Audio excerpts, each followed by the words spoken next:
Daily life का कठिन से कठिन काम भी बहुत ही आसान तरीके से हम कर सकते हैं और उसी तरह की बहुत सारा टिप्स मैं आप सबके साथ शेयर करने वाली हूँ, जो कि बहुत ही ज़रूरी है और आपका घंटों का काम मिनटों में हो जाएगा। हेलो दोस्तों, मेरे चैनल पे आप सबका स्वागत है।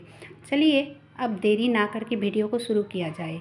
तो पहले टिप्स होगी किचन से रिलेटेड, क्योंकि हम जो औरतें होते हैं तो किचन में ही बहुत टाइम लग जाते हैं और ये जो डेली का काम है ना, बर्तन वगैरह, तो ये सब काम तो हम हर रोज़ कर ही लेते हैं। फिर भी देखिए, ये जो चाय वाली छन्नी है तो काले पड़ चुके हैं, एकदम से पत्थर जैसा जम चुका है। तो हम सब क्या करते हैं, जब हमारे पास टाइम होते हैं तो हम इसको अच्छे से क्लीन करते हैं। लेकिन दोस्तों, कभी भी इसको, ये जो तार की जो स्क्रबर है ना, इससे कभी मत इसको क्लीन कीजिएगा, क्योंकि इससे अगर क्लीन करोगे तो अगर किसी भी तरह से ये टूट कर अगर इसके अंदर चले जाए ना, या फिर रह जाए, तो बहुत दिक्कत हो सकती है। चाय छानने के बाद अगर आपके कप में चले जाए और अगर चाय में चले जाती है तो हम पी लेते हैं, अगर पी लेते हैं तो बहुत बड़ी हम दिक्कत में पड़ सकते हैं। इसीलिए दोस्तों, इसको ना स्क्रबर, ये इस तरह की जो स्क्रबर होती है ना, तो इससे ही आप क्लीन कीजिए। आप तार की स्क्रबर से बिल्कुल भी ना करें, ठीक है। इस बात का ध्यान ज़रूर रखिए। तो मुझे लगा कि ये टिप्स मुझे शेयर करना चाहिए, क्योंकि जो नई नई गृहिणी हैं उनको समझना ये सब काम आसान नहीं होता है। तो दोस्तों, ये जो चाय वाली छन्नी है ना, तो कुछ कुछ चीज़ें ऐसा होती है, कुछ कुछ बर्तन ऐसा होता है जो कि तार वाली जो स्क्रबर होती है उसमें नहीं करना चाहिए।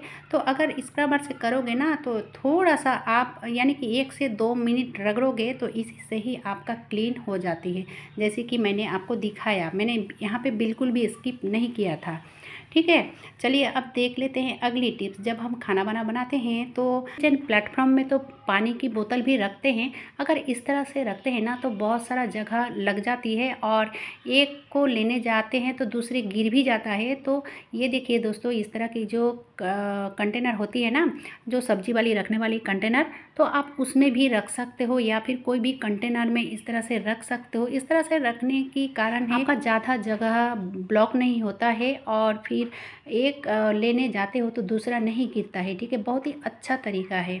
अब देखिए, इसका जो ढक्कन है ना, उसी जो कंटेनर में मैंने पानी का बोतल रखा, उसी ढक्कन में आप इस तरह से ऑयल की बोतल रख सकते हैं, क्योंकि ऑयल जब हम यूज़ करते हैं तो एक आध बूंद अगर रह जाता है तो नीचे प्लेटफॉर्म में चली जाती है और काम हमारा दुगना हो जाती है।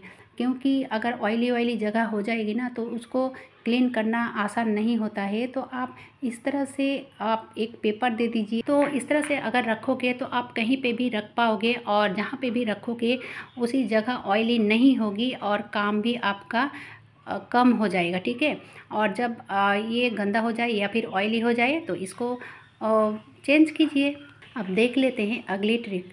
तो यहाँ पे दोस्तों, हम क्या करते हैं कि डाइनिंग में जब खाना खाते हैं तो इस तरह से जो मोबाइल है, मोबाइल चलाकर कुछ भी देखते हैं, लेकिन उसके लिए स्टैंड की बहुत ज़रूरी होती है।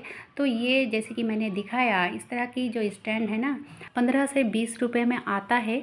तो आप इस तरह की स्टैंड 1 या 2 घर में रख सकते हो और कहीं पे भी रख सकते हो। बहुत ही छोटा है और बहुत ही अच्छा है। ये छोटे छोटे ट्रिक अगर हम फॉलो करते हैं ना तो कभी भी हम दिक्कत में नहीं पड़ेंगे। चलिए देख लेते हैं अगली वाली ट्रिक। तो यहाँ पे दोस्तों देखिए, ये जो अजवाइन है ना, तो अगर हम ट्रांसपेरेंट एक कंटेनर में रखते हैं तो क्या होता है, हमारी एब्सेंट में भी अगर घर के कोई भी सदस्य हो गया तो उसको ढूंढना नहीं पड़ेगा, क्योंकि अगर डाइनिंग में हम इस तरह से रखेंगे तो वो बाहर से दिखाई देगा कि इसके अंदर क्या है। तो ज़रूर आप इस तरह की चीज़ें, ट्रांसपेरेंट जो डब्बे होते हैं तो उसमें ही रखिए। चलिए अब देख लेते हैं अगली टिप्स। तो यहाँ पे बहुत ही ज़बरदस्त टिप्स होने वाली है, आप इसकी मत कीजिएगा बिल्कुल भी। जैसे कि ये अरबी है और इसमें हम डालने वाले हैं मछली, यानी कि जो हिल्सा मछली है उसको डालने वाले हैं। और हमारे घर में एक सदस्य क्या है कि ये हिल्सा मछली नहीं खाते हैं। तो ये तो मछली तो नहीं खाते हैं, लेकिन वो जो अरबी है ना उसको बहुत ही पसंद करते हैं। तो इसको कैसे करें, यानी कि 2 बार करूँगी, या फिर एक बार में ही हो जाएगा ये काम। जैसे कि ये जो अरबी मैंने बनाया है यानी पकाया है, तो ये ना पक चुका है और इसको अच्छे से पका लूँगी और इसको कंप्लीट कर लूँगी, ठीक है। जैसे कि इसमें जो देना था मैंने डाल दिया है और इसको कम्प्लीटली पका लिया है। अभी तक मैंने इसमें मछली नहीं डाला है। तो जो सदस्य यानी कि घर में एक लोग नहीं खाते हैं, तो इसी से ही मैं क्या करूँगी कि अब यहाँ पे जो पूरा कंप्लीट हो चुका है ना, तो इसको मैं थोड़ा सा उठा लूँगी। यानी कि जितना मुझे उठाना चाहिए उसको निकाल लिया। अब निकालने के बाद क्या करूँगी, ये जो मछली मैं इसमें डालने वाली हूँ ना, अब मैं डालूँगी इसमें मछली, ठीक है।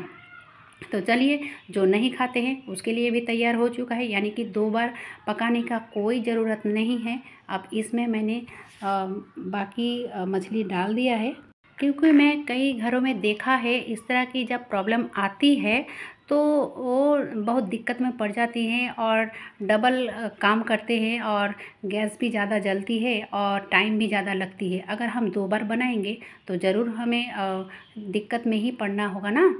तो अब देखिए दूसरा वाला ट्रिक क्या है कि इस तरह की जो सीज़र है ना, आपको किचन में एक रखना चाहिए। जैसे कि मैंने इसमें धनिया का पत्ता दिया तो सीज़र से कट करके ही उसके ऊपर ही डाल दिया। ये बहुत ही आसान तरीका है। अब चलिए देख लेते हैं अगली ट्रिक। इस तरह की जो टॉली होती है ना, तो इसमें 3 लेयर होती है, सभी को पता है। लेकिन बात ये है कि इसकी जो स्टैंड थी तो वो टूट चुका है। तो टूट चुका है तो क्या हुआ, ये जो बास्केट है तो इसको मैं काम में लगाऊंगी और इसको आप कई तरीके से काम में लगा सकते हो। जैसे कि आप अलमीरा में भी रख सकते हो, इसमें कपड़े अच्छे से रख कर सेट कर कर आप अलमीरा में भी रख सकते हो। मैं तो इसको किचन में ही यूज़ करने वाली हूँ, जैसे मैं पहले करती थी, अभी भी मैं उसी तरह से ही इस्तेमाल करूँगी। स्टैंड रहे या ना रहे, ठीक है, क्योंकि ये जो बास्केट है बहुत ही अच्छा है। तो इस तरह से मैंने प्याज रखा है, आप कोई भी सब्ज़ी वगैरह या फिर आलू कुछ भी रख सकते हो। चलिए बढ़ते हैं अगली टिप्स की तरफ।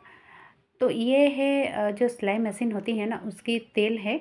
तो ये जो ऑयल है इसमें नोजल नहीं है, यानी कि ट्यूब नहीं है।